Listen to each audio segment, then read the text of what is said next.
I'll introduce you to this gentleman. He's a pastor of a Nepalese church. Oh. Quite a story.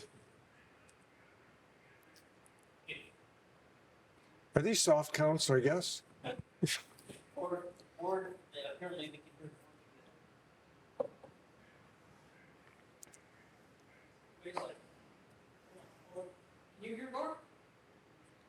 We're calling again? I didn't hear it.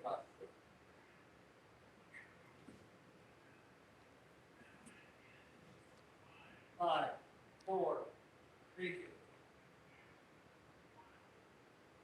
Well, it's a delight to have you here today, Dr. Leslyn Lewis, and we've caught up with you on your campaign for the CPC leadership. Yes. And I understand it's going very well. It is indeed. It is going very well, and I'm happy to be here with you today. Yeah, and you had a wonderful meeting here in Lethbridge. Yes. Yeah, and this is why we've been able to catch up with you. And you know, I'm sure our viewers, which are across Canada, would love to know a little more about who is Leslyn Lewis.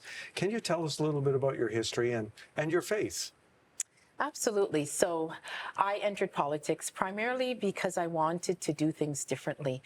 And I think that my background, even my faith background, brings a certain level of authenticity to the political field. And it's really important for me. Sometimes I remember watching Question Period and I would see that answers weren't coming out, and it was frustrating as a viewer at home seeing that questions weren't being answered. And I promised that's something that I was going to do, that when I'm asked a question, even if it's not going to be the response that people want, but I would do my best to make sure that I answer the question. You're basically saying there's this method that certain politicians develop, right, to answer but not really answer or circumvent the answer? Well, in a way, I think that the authenticity of really wanting to get the message out there and to answer questions succinctly, because you have a genuine desire to connect with people and to give them the answers that they're seeking. I think that's something that's important. Yeah. That's awesome. And of course, you're not new to the CPC race. This is your second time. Yes. And I think you astounded people on the first one, didn't you? That you came up like to most an unknown and did so well. Actually, it was you won the popular vote, as I understand. Well, it was short of miraculous, to be honest with you. Coming from outside, not having those connections in the party, not having the support, and then still being able to connect with the grassroots, connect with the people, and then winning the popular vote in a very, very short time. I think it was really miraculous. People were able to see that if you're genuine, authentic, and you are proud of who you are, even as a Christian, to not hide that people, that resonates with people. Yeah. Yeah. Well, let's talk about a little bit of your qualifications, because you are a doctor, you have a doctorate in law, and you're you have areas of study. So just tell us a little bit about that. Yeah, so I have a PhD in international law, and I have a master's of environmental studies. So I studied the environment when it wasn't popular, when it wasn't cool. And I remember when I was completing my master's, I thought, I wonder if I'll ever make money from this. But it was something that I just knew that I had to do, because I think it's very important that we are good stewards of the natural gifts and endowments that we're given by our Creator. I think it's very important. And so studying the environment was something, a passion that I felt that I needed in order to potentially serve in whatever capacity that was in the future. Yeah. I think our viewers who watch this as a Christian program, they would watch it for their encouragement in their Christian faith. They would like to know that you are a practicing believer. You are a church attender. You are a professing believer in Jesus Christ. Absolutely, yes. I was baptized at 12, and so I've been continuing with my faith and my walk and my journey. And I think that it's integral that even some of my slogans with compassion, that comes from my faith background, where I believe that every human being is equal and should be treated with equal dignity and respect. Well, what I appreciate about you is that you don't dodge that question. and that you are you acknowledge your faith and you profess it, and that's a refreshing change in our political climate today, and I appreciate that. But I think it's good for people to know that you are very qualified as a candidate for the leadership of a party, and so we're going to talk about that. What's this race about for you in this particular period of time? Well, right now I see just our fabric of our nation is being really torn apart, and I see that there's a need for healing, a need for unity, and a need to give hope to people so that they can see a vision forward. They can see a way out of COVID. They can see a restoration, not just spiritually, but from an economic and environmental perspective. There's so many things that people have told me that they're concerned about within our party. They're concerned about unity, and also within the country. So I think that this race is really about being a good, strong voice, being able to listen, and being able to direct the country in a path for healing and prosperity. Yeah, are you finding a lot of people are disillusioned or even somewhat despondent about the political process? Yes, and there are many things that have happened to cause that. I think the invoking the Emergencies Act recently have many people concerned about just how fragile our system is, and the fact that the Prime Minister was able to freeze people's accounts.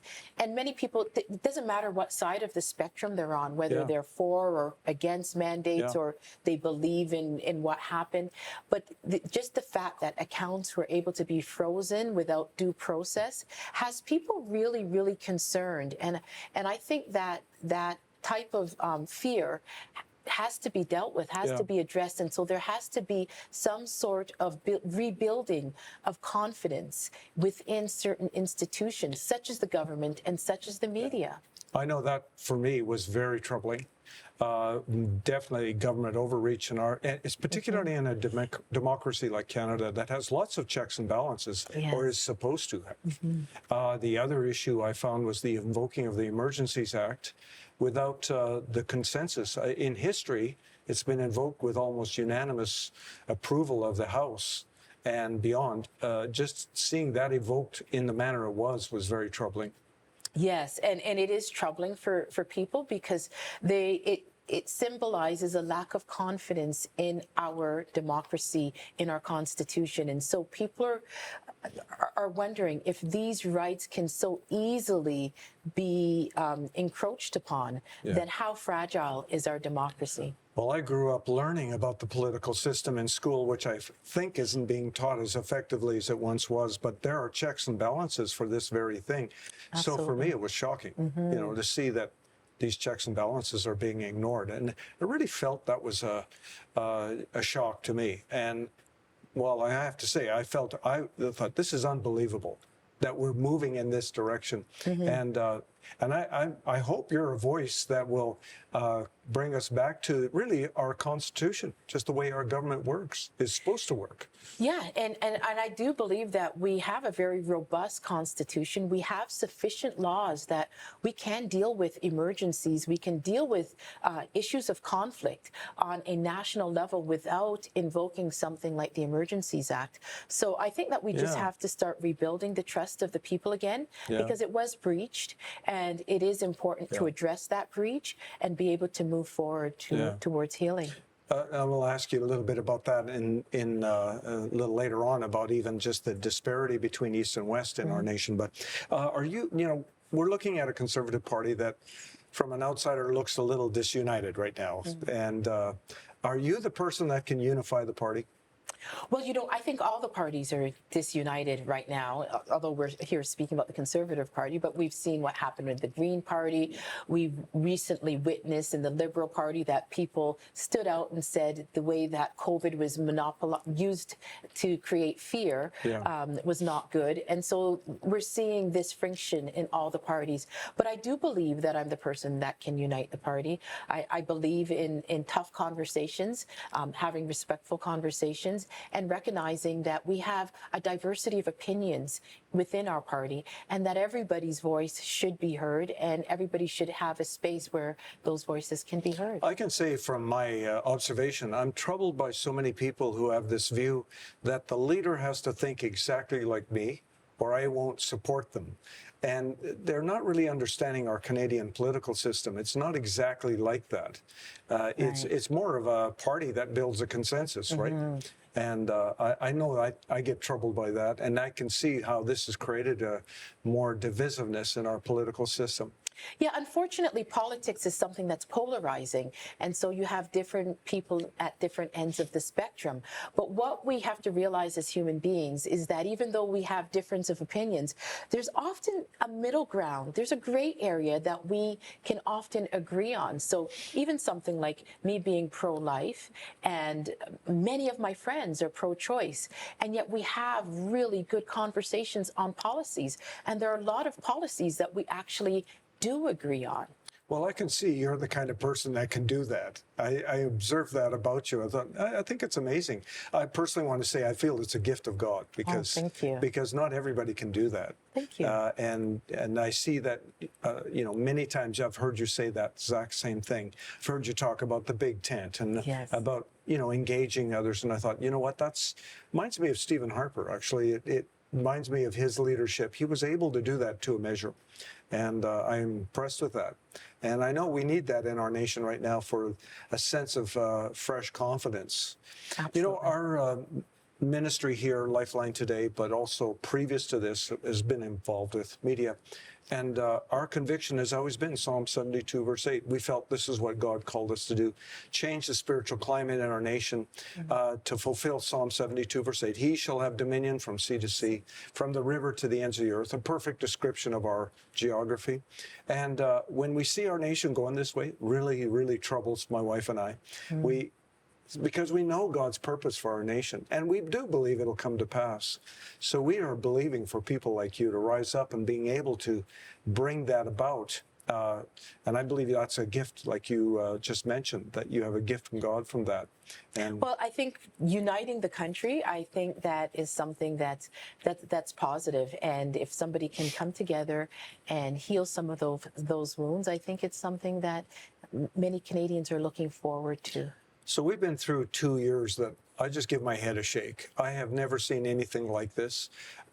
Never believed I would see a government in our nation govern in the manner that they did, and even provincial governments in the last 2 years. Why don't you give us some insight on this of the last 2 years, and how would you handle something like this? Do you mean how would we rebound from everything that's happened in the last 2 Well, years? even governance, how would you handle the COVID season? And Well, I think right now we have to first recognize that there are many people that have been traumatized by COVID. There's been lots of divisions. Parents aren't talking to children. Neighbors aren't speaking to each other. I'm sure even in your church, vaccinated versus unvaccinated, there are problems there. And churches are, yes? a pastor told me that that was the most divisive, masking and vaccinating, most divisive subject that ever hit his church in 30 years. I believe it. I've never seen families so divided over this issue. And I think the problem that I have with it is that our government, the Liberal Party, Trudeau used that as a tool to fuel more division and thinking that he could have an election during that period and capitalize off of the division, which I think that a leader is supposed to bring us together. And in times of trouble and in perilous times like that, we really need to have policies that will unite people, because I'm sure you've even had difficulty with trying to keep people safe and uniting them and doing all of those things in a church. And I can't imagine in a nation how we would have to address all of these things. In some days, pastoring is not unlike being a politician. Right. And keeping a church unified. It was, our church did reasonably well. But I do have to say, I've never seen anything like that. Yes. It's been bizarre. It's almost, I'm going to say it's beyond just a natural thing. It was a spiritual atmosphere that seemed to lower itself on the nation, and it became divisive, and no matter what, There was a lot of emotions, and I my. haven't seen that many emotions in people Yeah. in a long time. Absolutely. Yeah, I think, and then the trouble for a lot of people observing the way the governance of the nation went, that it was, a political party using this, taking a hold of it and using it to implant their agenda was another issue that troubled a lot of people in the nation, right? Yes. As opposed to, like you said, a leader looks after the welfare of everybody, not just regions or not just a certain demographic. You're also, you have degrees in environmental areas, and I'm just wondering where your views are moving forward. What's your priorities with that area? Well, what I want to do is I want to get people away from the fear of the environment. And that's another area I think that what we've done is we've used the fear of climate change to be able to tax people. And I don't think that's an effective way, number one, to change how we interact with the environment, and number two, to protect the environment, because we have no explanation as to where the revenues from the carbon tax have gone. It's not revenue neutral, and we're not seeing it being reinvested into the environment. So what I would really want to do is I'd like to see us have actual real policies, tangible policies, that is not just based on virtue signaling, but based on changing our behavior and doing things differently. One example is incentivizing businesses to innovate and find new solutions so that we can reduce our emissions through technologies. Also, more recycling. Also, the way that we conserve energy and our interaction with that. Even the way that we construct buildings and the materials that we use, the level of insulation, all of that can contribute to reducing emissions and improving our conservation, which is the area that we get the biggest bang in the environment. And finally, we are importing oil from countries that are abusing our environment and that have terrible human rights records. And our practices here, it doesn't make sense. It doesn't make sense because we're not off of oil and we are importing oil. And I believe that as long as we're dependent on it, it should come from Canada, because that way we can control the environmental practices around it. And even the protest against pipelines. Pipelines are actually an efficient way to transport oil and gas, probably the most environmentally friendly way. It's better than trucking, it's better than rail. And I think that we need to really reconsider that.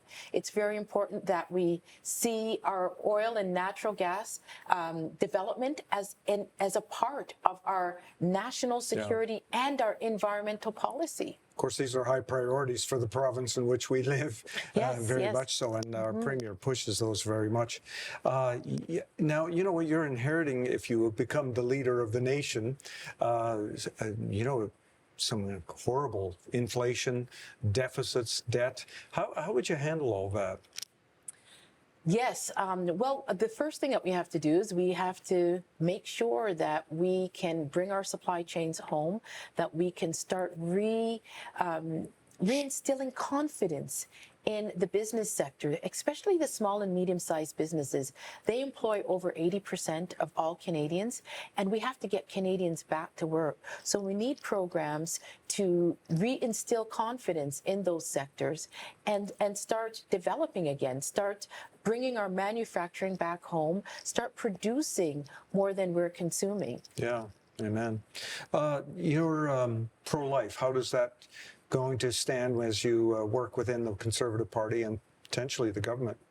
Well, it's something that I've been very upfront about, that I am pro-life, and I will also have some pro-life policies, as I did last time.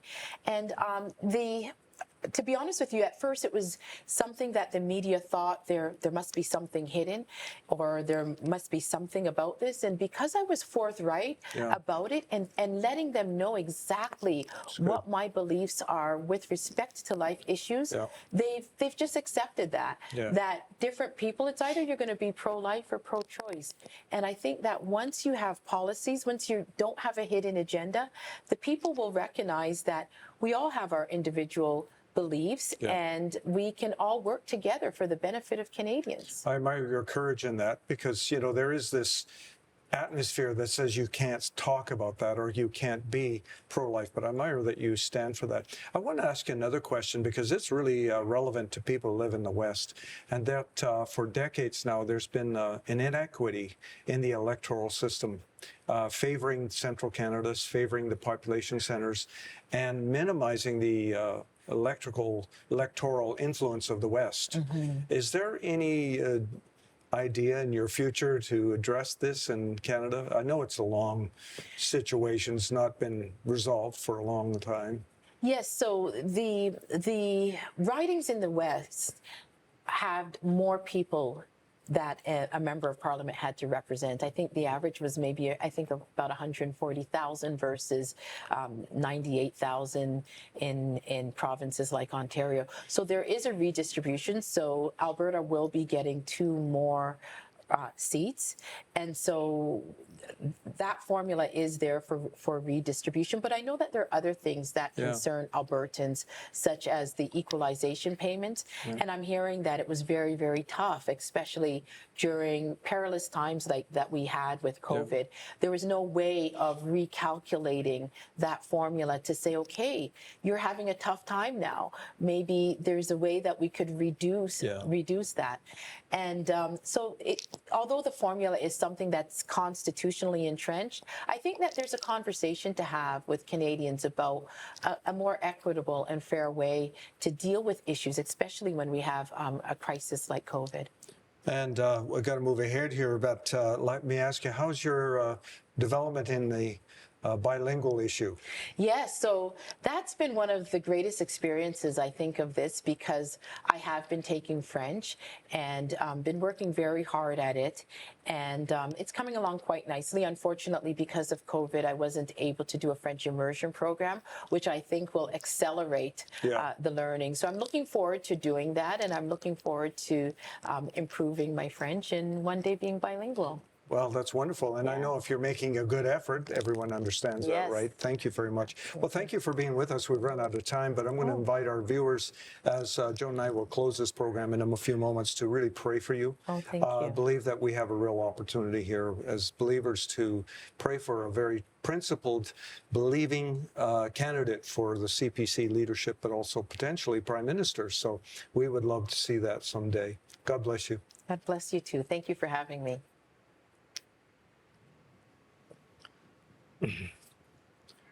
Went a little heavy, but that's okay.